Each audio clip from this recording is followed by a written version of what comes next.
Hi guys, today I want to talk about sexual purity or internal purity.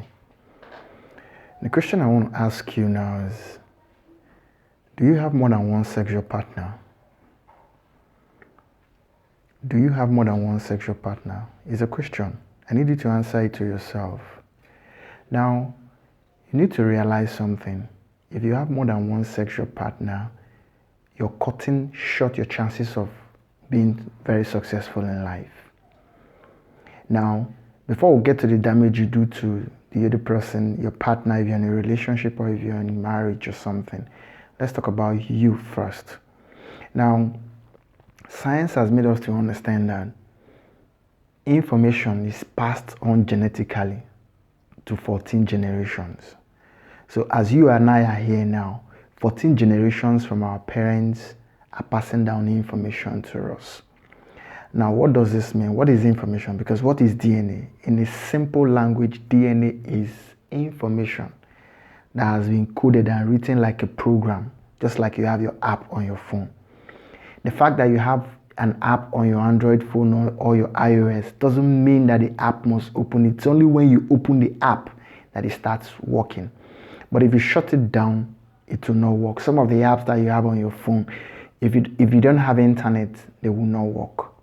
Now, information is passed down from our DNA as a genetic information. Now, this information are usually activated by our life circumstances and the things we do. Let's take, for instance, if someone has a genetic information that has to do with anger. Anger has been passed on for generations onto you. You may find out that very little things spike your anger so much. Now, how does this relate to sex? When you have sexual encounter with a lot of people, this genetic information is passed down onto you. It is passed on to you. Now, this involves genetic information and the spiritual information that is contained within the genes of that person as well. It is passed on to you. That's why sometimes you may start sleeping with somebody and your life just nosedives. Because what is following that person has started following you.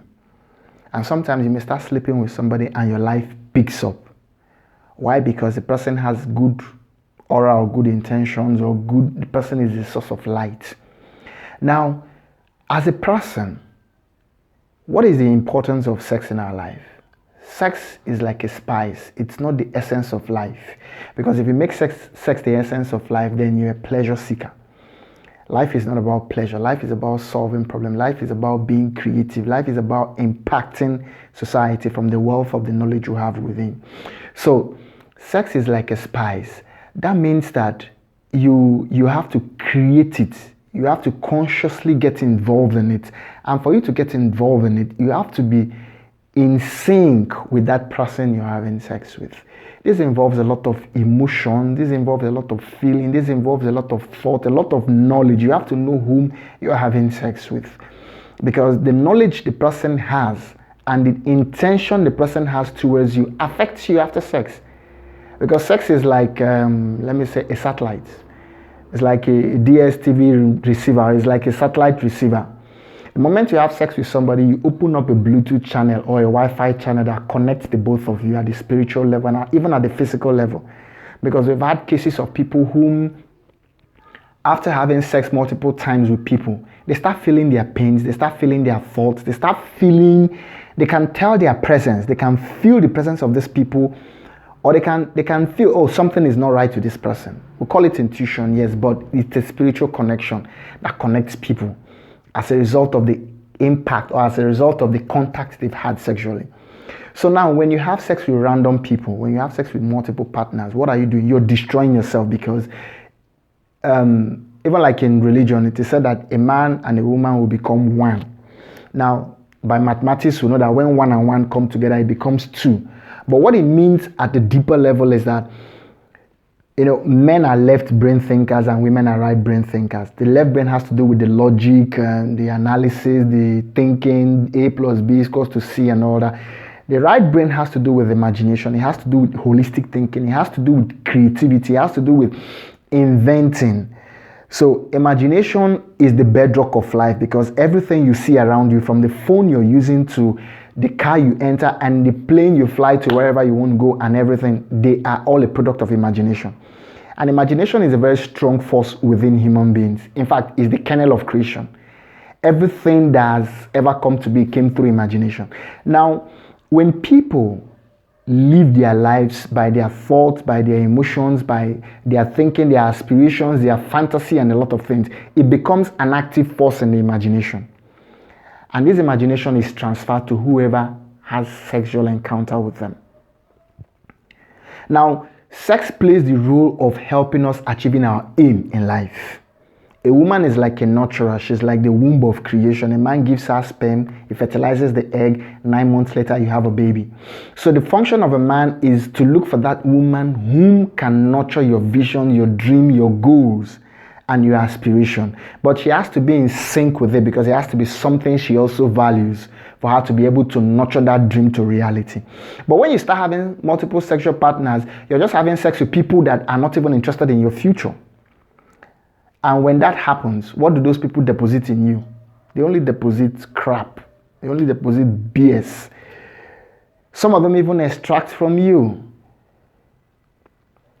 So, whether you're a man or a woman, there's virtue in having one sexual partner. If you're married and maybe your sexual life has dwindled as a result of maybe the personality type, the temperament, or maybe you guys have fallen out of love with each other, I think you have a lot of work to do. You can rebuild that friendship, because like Celine Dion said, you light the spark of love when it dies down. You can light it up again. Light it up. Find out why. There's no clear-cut way to find out how to go about this. But if you search online, you will see things about how to reignite that spark that is within the both of you. So you have to work on your relationship, because if you guys were having it in the beginning, then you can also have it at any point in time. So if you're married, do that. If you're in a relationship and it has dwindled, do the same thing. If you want to have multiple sexual partners, there's no problem to that. But all you need to do is to let people understand. If you're getting into a relationship with somebody, or somebody that is becoming your friend, you let them know from the beginning, look, let's make this a free thing. I mean, it's an open thing. Because the truth is, when someone comes to you, maybe you get into a relationship with somebody, you guys are becoming close or something, you find out that the person trusts you and believes in you. Everybody wants somebody to be faithful to them. Now, it is heartbreaking when someone comes close to you with an expectation and you cut it short by sleeping around. And another thing is, even when you start sleeping around, you start hiding, you start lying, because you start covering your tracks. But the truth is, everybody is a psychologist to an extent. Psychology is not a rocket science. Everybody is a psychologist to an extent. So the moment you start cheating in a relationship, your partner knows. Because men have the signs and symptoms with which they can identify a cheating woman. Same also with a woman. There are signs and symbols that when a man displays it, they know they're cheating. So try to build onto yourself. Build yourself into whom you want to become. Just stop breaking people's hearts. Stop making people feel pain. Certain people have a very fragile emotional background, or their emotions are very fragile. When you mess around with them like that, you deal with them. And you break their hearts. Yes, scientifically, the heart can be broken. I don't want to go into the science of that. Maybe that's for another talk. But the point is, try to build your sexual life. Be faithful to one person, because you're going to benefit a lot more than when you have multiple sexual partners. That will not take you anywhere. Try to make the world a better place by making your own world a better place. The power is in your hands. You can choose to control yourself. If you're a man and you have a high sexual drive, or you like variety, get a woman that likes variety and has a high sexual drive, so that you don't end up sleeping around. Because the truth is, no woman will ever give you her best if she knows you're sleeping around or you're cheating on her. The same thing with a man. No man will give you his best if he's faithful to you and you're not faithful. So be faithful to yourself first before you talk about being faithful to the next person. Faithful to yourself. Have one sexual partner. Build your sexual cleanliness or purity, and you'll achieve a lot in life. It's a gradual process, but you can learn it. You could learn it, build on it, and become better. Thank you. Cheers.